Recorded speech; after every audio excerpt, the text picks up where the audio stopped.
अखिया के कजरा ये जान झगड़ा करा देले बा। तहरा अखिया के कजरा ये जान झगड़ा करा देले बा।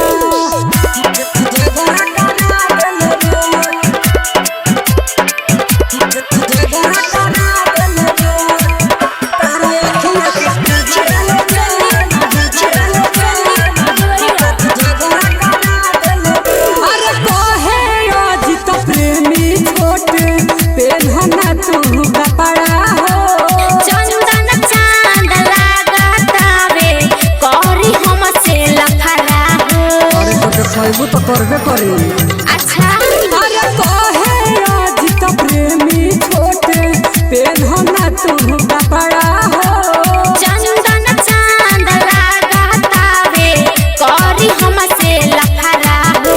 कोनो खिचा चटपटा अभिरावत काटा खबरा देले बा। कोनो खिचा चटपटा अभिरावत काटा खबरा देले बा।